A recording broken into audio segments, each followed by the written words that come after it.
There was one time that was pretty scary over there.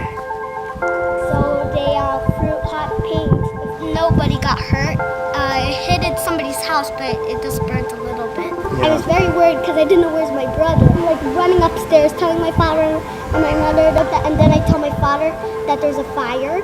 This girl is telling me about a moment when someone threw a Molotov cocktail, which she's calling hot paint, over that wall into her apartment complex. But the casual nature with which this little girl is telling me this story is a clue that this isn't your typical apartment complex. I'm in East Jerusalem, in a Palestinian neighborhood, but I'm in a compound called Male Hazetim, where a number of Jewish families live surrounded by fortified walls and private security. This girl's school bus has bulletproof glass. I got into this compound to ask them why they're living here. One component of this building, these 6 buildings, is that they are a physical structure in eastern Jerusalem with a flag on top and says the Jews are here, Israel is here. She is one of about 2,600 hardline religious Jews who buy up homes from Palestinian families in Palestinian neighborhoods, often clandestinely and with huge sums of money from international donors. I visited some of these families to better understand the motivations at play here, and to see what life is like at the ideological epicenter of this conflict.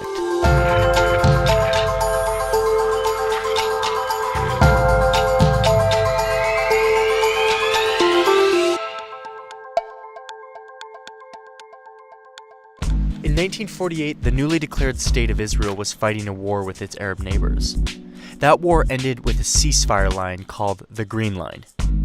If you zoom into the Green Line, you'll see that it goes right through Jerusalem, with Israel controlling the west and Jordan controlling the east. And Jerusalem's Old City, which is this tiny piece of land where Jews, Christians, and Muslims all have holy sites, was right on the Green Line, but it was on the east side, controlled by Jordan. And during that time, Jews were not permitted to visit the Western Wall, which is the holiest site in Judaism.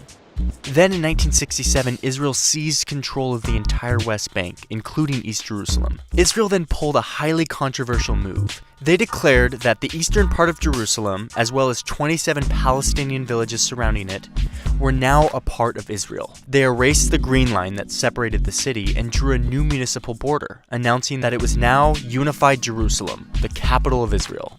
On paper, this map does look unified. But in reality, the city remained completely divided. The Palestinians in the east didn't want to be a part of this new country that they had just been annexed into. So in order to cement their claim and establish a Jewish presence in eastern Jerusalem, Israel built 12 huge neighborhood blocks adjacent to Palestinian neighborhoods in East Jerusalem, while simultaneously creating policies that limited Palestinian urban development in the east. The world saw this as illegal and refused to recognize Israel's new definition of Jerusalem. But that didn't stop Israel from building these neighborhoods.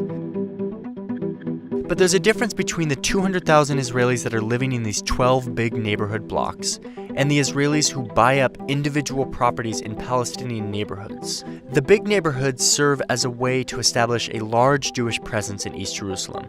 It's part of a political strategy to claim large sections of land, preventing any future division of the city. But the Israelis that are buying individual Palestinian homes have a mission that is different. Their objective is based more on the biblical significance of tiny pieces of land throughout the city. The settlers of East Jerusalem have a thermal map.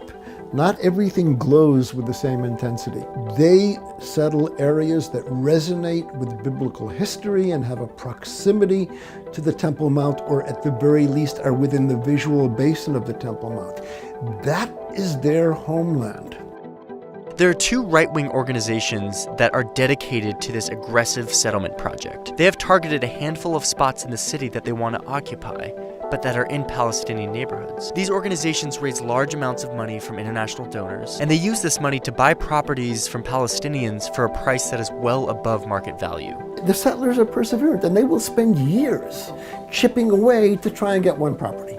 Once they've secured a property, they will move a Jewish family in, sometimes under the cover of night, and escorted by soldiers. The families are then protected by 24-hour private security that is provided by the Israeli government, costing about $25 million per year to the Israeli taxpayers for these 2,600 Israelis living in Palestinian neighborhoods. Needless to say, Palestinian neighbors are not thrilled about these secret militarized move-ins into their neighborhoods.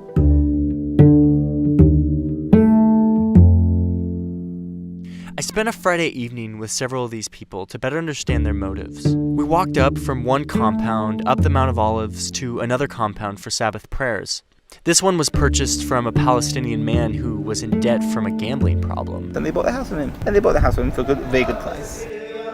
I watched these settlers pray as they looked down over the city. And as I talked to them, I began to realize that in order to understand why they do this, you have to understand the internal logic that they adhere to.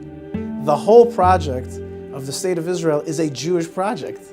The State of Israel is the biggest Jewish organization. If you want to vote in the Jewish country, there's an easy way. Become a Jew.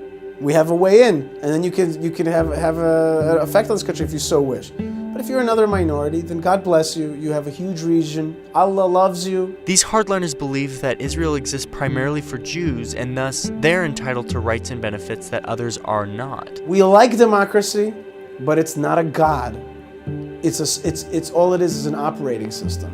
If it needs to change, if it needs an update, if you need to download the latest version, it needs to change for your particular environment. To them, going out and buying Palestinian homes isn't a politically dubious land grab. In fact, it's a noble spiritual mission, one that has been prophesied about for thousands of years. So when I'm living in this place, it gives me a purpose. It gives me a reason.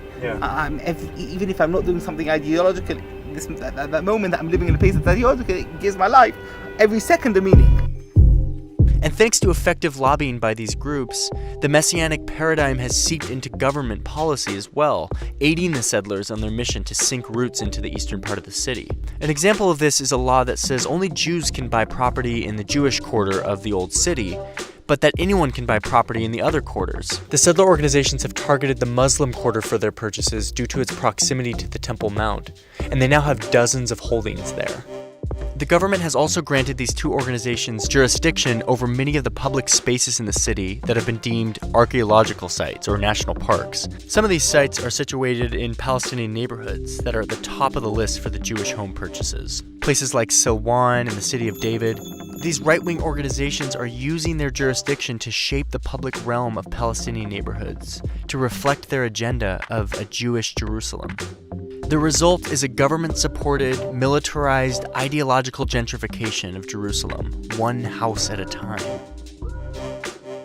As we zoom out, you can see that between the national parks and the individual properties, these organizations have amassed a strong influence, both public and private, in and around the Old City, where their holiest religious sites are. Meanwhile, the Palestinians who live in East Jerusalem are in this weird legal limbo, where they live in the municipal borders of the annexed city of Jerusalem, but they don't have Israeli citizenship. They can't vote in national elections. This leads to severe neglect from public investment. The reason for that is politicians never allocate resources, funds, time, entitlements to people who don't vote or can't vote. Almost 90% of the sewage pipes, roads, and sidewalks in Jerusalem are found in the west. And you can see that the proportions of public resources are heavily skewed towards West Jerusalem, even though a third of the population lives in the east. Last week, the municipality said, we will renovate the schools in East Jerusalem. They're in desperate need, they're dilapidated and overcrowded, but you have to adopt the Israeli curriculum, something that the Palestinians have refused to do since 1967. So your kids can study in a decent physical environment, provided that you peddle your national identity in exchange for that. That's the kind of Faustian deal that the Palestinian residents of East Jerusalem are not going to accept. It's hard to imagine when or how this situation will ever be resolved. Palestinians in East Jerusalem don't want Israeli citizenship. They were annexed against their will into a country that doesn't recognize their full rights. And as Jewish neighborhoods grow in East Jerusalem, Israel's grasp over the city becomes tighter and tighter.